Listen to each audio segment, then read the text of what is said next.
قالت السلطات الأيرلندية إنها عثرت على عدد كبير من الرفات البشرية العائدة لأطفال تتراوح أعمارهم ما بين 35 أسبوعا و3 سنوات في موقع كان يضم دار أيتام كاثوليكية سابقة في بلدة توام غربي البلاد.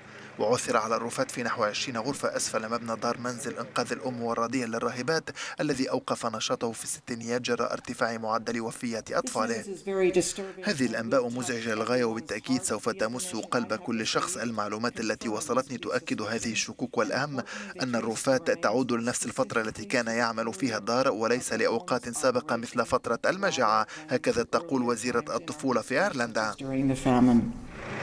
بيجي هافرتي الذي ولد في هذا الدار عام 1951 قال إنه قضى فيه 6 سنوات ونصف، بيد أن القائمين على الدار لم يسمحوا لأمه سوى بالبقاء معه لمدة عام.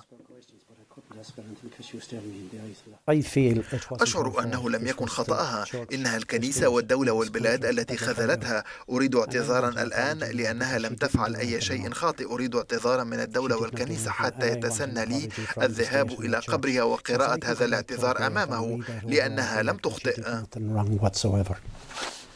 وأيد تقرير من لجنة تحقيق شكلتها الحكومة عام 2014 رواية تاريخية تشير إلى وجود مقابر لقرابة 800 طفل كانوا يقومون في هذا الدار قبل وفاتهم منتصف القرن الماضي.